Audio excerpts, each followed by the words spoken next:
The courtroom carried a heavy stillness, the kind that pressed against the chest and made every breath feel too loud. Wooden benches creaked softly as people shifted in their seats, waiting. At the center of it all stood Captain Elena Carter, her navy dress uniform flawless, her spine straight, her gaze steady. Pinned over her heart was the Medal of Honor. It caught the overhead lights with a quiet brilliance, impossible to ignore. A few people in the room stared at it openly. Others avoided looking altogether, as if it demanded something from them they were not ready to give. The judge adjusted his glasses and leaned forward. His expression was tight, impatient. "This is a civilian courtroom," he said, his voice cutting through the silence. "Military displays are not appropriate here." Captain Carter did not move. The judge's eyes narrowed. "You will remove that medal immediately." A ripple of shock passed through the room. A woman in the gallery covered her mouth. A lawyer's pen slipped from his fingers and clattered to the floor. The sound echoed far louder than it should have. Captain Carter inhaled slowly. She had stood in gunfire that screamed louder than this room. She had stood in smoke so thick it burned the lungs. This was different. "Your Honor," she said calmly, her voice respectful but firm, "this medal is worn as part of my official uniform. I am required to wear it." The judge's lips tightened. "This court does not recognize military requirements. It recognizes order." His gavel tapped once. Sharp. Final. "Remove it," he said, "or you will be held in contempt of court." Captain Carter's hand lifted toward her chest.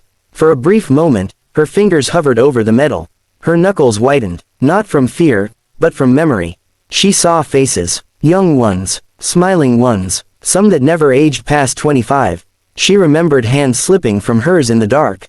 Voices calling her name through gunfire. Promises made that night. Promises she had kept. That medal was not hers alone. Slowly, deliberately, she lowered her hand. The room waited. Before she could speak, before the judge could strike the gavel again, the heavy wooden doors at the back of the courtroom began to open with a long, deliberate creak. And everything was about to change. The sound of the doors opening was slow and deliberate, cutting through the tension like a blade. Every head in the courtroom turned at once. Even the judge paused mid-motion, his gavel hovering just above the bench. Heavy footsteps echoed against the marble floor, measured, confident, impossible to ignore. A man entered in full navy dress uniform. 4 silver stars rested on his shoulders. A low murmur rippled through the gallery as recognition spread. People straightened in their seats. A few instinctively stood before realizing where they were. The bailiff swallowed hard. "Admiral Richard Hale," he announced, his voice unsteady. The Admiral did not acknowledge the room. His eyes were fixed on Captain Elena Carter. For a long moment, he simply looked at her. At the rigid posture, the controlled expression, and finally, at the Medal of Honor resting over her heart. His jaw tightened. "Captain," he said, his voice calm but carrying undeniable weight, "why has this proceeding been paused?" Captain Carter turned smartly, offering a respectful nod. "Sir, the court has ordered me to remove my medal." A sharp stillness fell over the room. The Admiral's eyes moved slowly to the judge. He did not raise his voice. He did not need to. "Is that correct, Your Honor?" he asked. The judge cleared his throat. "This is a civilian courtroom," he replied. "Military decorations are not relevant here. They can influence perception." The Admiral stepped forward once. The sound of his shoe against the floor echoed louder than the gavel ever had. "Influence perception," he repeated quietly. He turned back to Captain Carter. "Did you refuse?" "Yes, sir," she answered. Respectfully. The Admiral nodded once, approving. Then he faced the judge again. "Your Honor," he said, his tone measured and controlled, "that medal is not worn for display. It is worn by obligation, an obligation paid for in blood." The judge shifted in his seat but said nothing. The Admiral continued, his voice steady.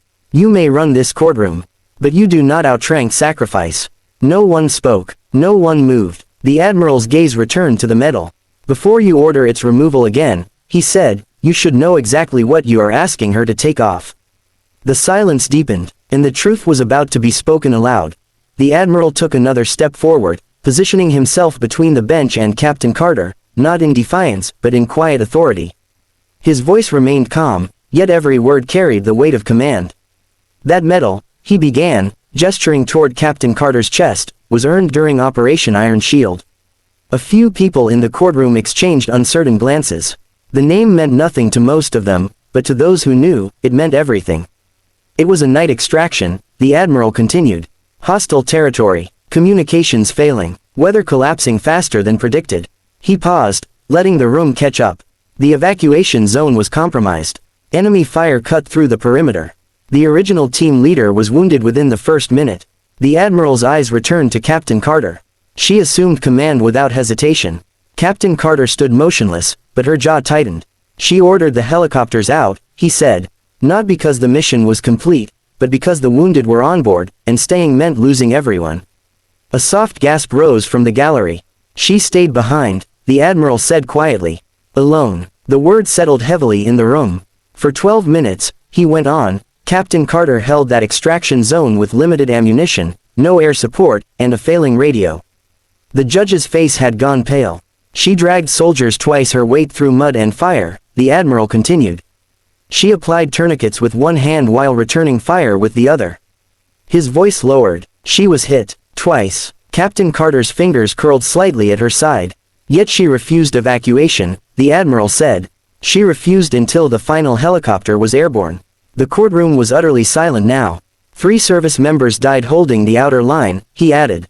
They knew they would not leave that ground alive. They stayed anyway, because she stayed. The Admiral looked directly at the judge. The families of those men were present when this medal was placed on her uniform, he said. They asked that it never be removed. Not in ceremony, not in convenience. He took a breath. That medal, he said, his voice steady but firm, is not a symbol of authority. He paused. It is a promise kept. No one spoke. No one dared to. The courtroom remained frozen, as if sound itself had been stripped away. The Admiral's last words hung in the air, heavy and unmovable. No papers rustled. No one shifted. Even the clock on the wall seemed afraid to tick. The judge slowly rose from his chair. For the first time since the proceedings had begun, he did not look like a man in control. His shoulders sagged slightly, and his hands rested flat against the bench, as though he needed it to steady himself. This court, he began, then stopped. He swallowed. This court withdraws its previous order, he said quietly. Captain Carter will remain in full uniform, including her medal. His voice lacked authority now. It carried something else instead, respect. Captain Carter nodded once. She did not speak. She did not thank him.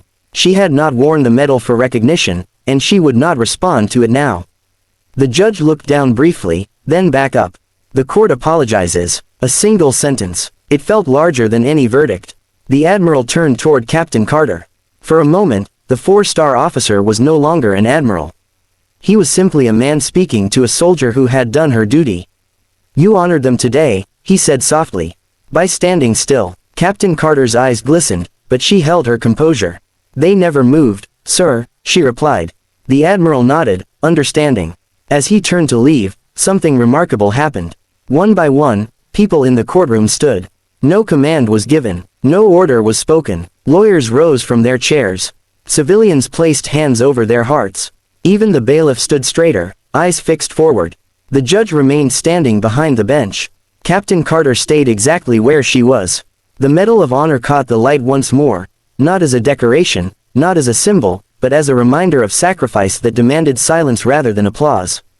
The Admiral paused at the doorway and looked back one final time. No one spoke. They didn't need to, because in that moment, the courtroom understood something it never had before. Some honors are not granted by courts. They are earned where no gavel can reach.